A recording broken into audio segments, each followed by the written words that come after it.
You know what the right time is? It's a lie, not a malicious lie.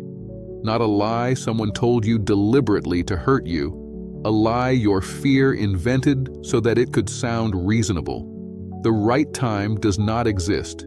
It never has. And the sooner you understand that, truly understand it, feel it in your body, let it change the way you move through your days, the sooner you can start actually living. I am 91 years old. I have been waiting for the right time, and I have been doing the thing without waiting, and I can tell you with complete certainty which one I regret.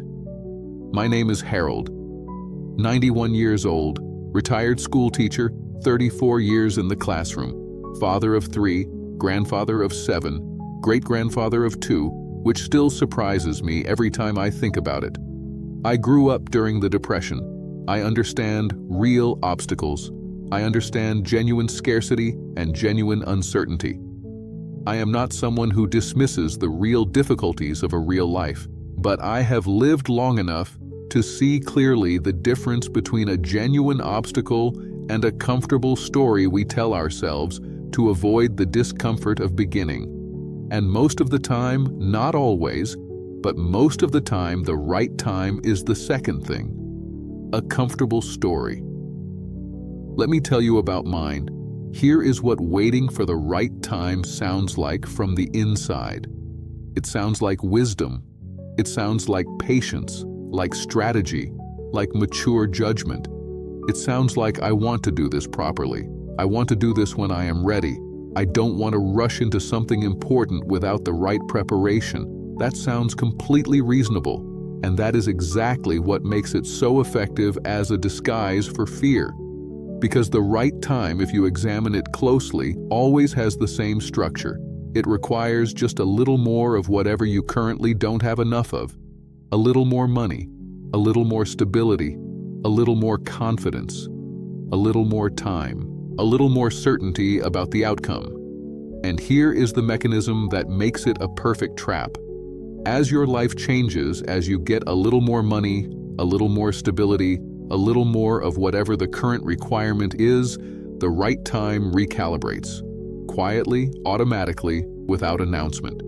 Suddenly you have enough money, but not quite enough confidence. You have the confidence, but the timing with work isn't right. The timing with work is fine, but the kids are at a complicated stage.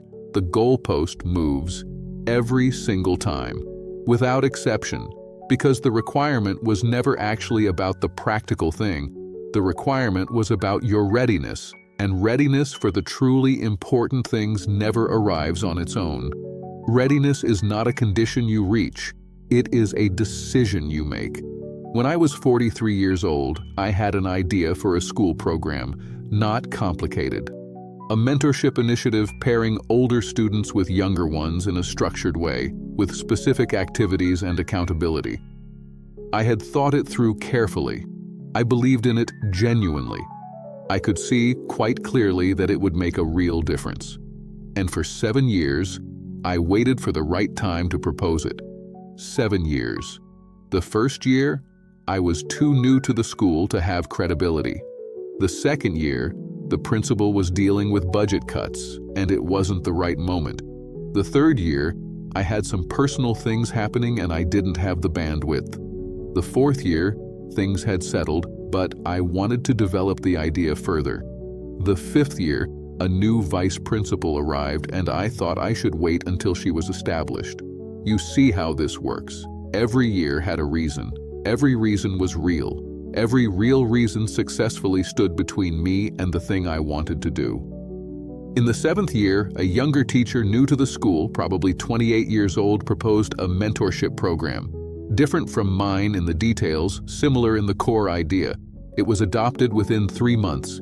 It ran for 6 years and was genuinely successful. I watched it from a distance, taking a kind of complicated pride in something that wasn't mine and a kind of grief that was. The younger teacher did not wait for the right time. She had the idea and she walked into the principal's office and she said, "I have something I want to try." She was not more qualified than me. She did not have better conditions, more support, more certainty about the outcome. She just made a different decision about what waiting was costing her. Now let me tell you about something more personal, something that matters more than a school program.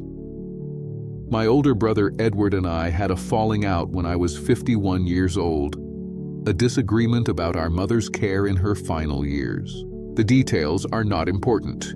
What is important is that we said things to each other that people who love each other should not say, and then we maintained a silence that became, over years, its own kind of wall. I wanted to reach out for 20 years. I thought about it constantly. Every birthday, every holiday, every time I heard a song he liked or drove past a place we had been together as boys, and every time I had a reason to wait. He should reach out first, I hadn't started it. The holidays were coming better to wait until things settled. I wasn't sure what to say, I needed to think it through more carefully. 20 years. In 2009, Edward died of a stroke. 74 years old. He was healthy, nobody expected it, and on a Saturday morning in October he was simply gone. I did not speak to my brother for the last 20 years of his life. Not because I didn't love him, not because I didn't want to, because I kept waiting for the right time. There is not a day that passes that I don't feel that. Not one day in 15 years. And what I want you to understand, what I need you to really hear, is that the story I told myself during those 20 years sounded completely reasonable from the inside. It always does. That is the danger. I want to tell you something about what waiting actually is. We think of waiting as passive, as doing nothing, as the absence of action. But waiting is active. Waiting is a choice. And like all choices, it has consequences that accumulate over time. Every day you wait is a day you have chosen to not do the thing. That is a real choice with real results. And when enough of those days accumulate, when enough choosing not to becomes the pattern of your life, you have not been waiting for the right time. You have been building a life organized around avoidance. Now here is the part that took me the longest to understand. The right time, even if it existed, would not do what you think it would do. You think the right time would make the thing easier, more certain, less frightening. It wouldn't. Because the difficulty is not in the conditions. The difficulty is in the thing itself, in the vulnerability of beginning, in the exposure of caring about something enough to try it, in the possibility of failing at something that actually matters to you. Those things do not get easier when the conditions improve. They are simply present in every version of the attempt, regardless of when you make it. The only real difference between attempting something now and attempting it later is that later you have less time to recover from the attempt, less time to iterate, less time to try again if it goes wrong. Waiting does not reduce risk, it reduces time.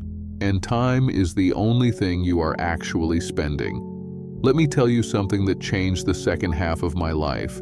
At 60 years old, I was invited to go on a camping trip with a group of people I did not know well. I hated camping. I was not comfortable in that kind of unstructured social situation. I almost said no. My wife looked at me and said, "Harold, you always have a reason not to. Just go." I went. It was uncomfortable. I didn't sleep well. I didn't know what to talk about with most of the people.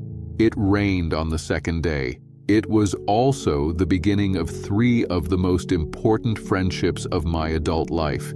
Men I still talk to now, at 91, who know me in a specific and irreplaceable way.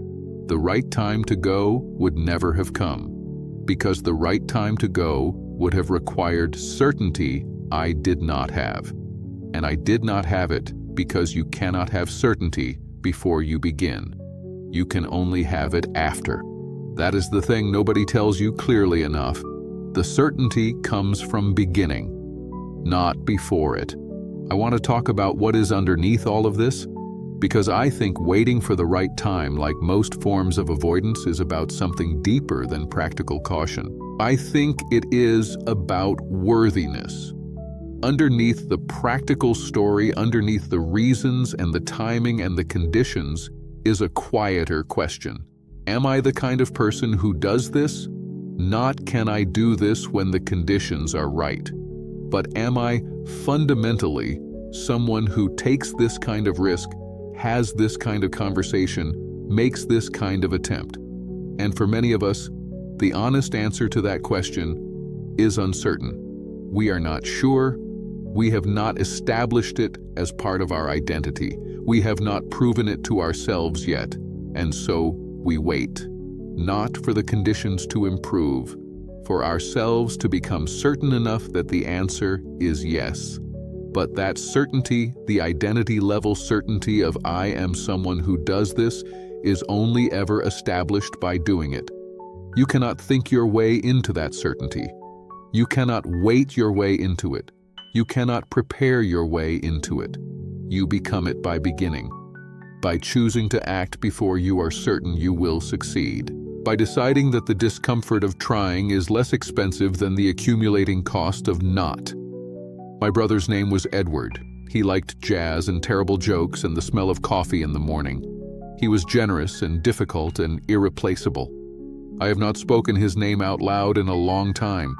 He died not knowing that I loved him, not because I didn't, but because I kept waiting for the right time to say it.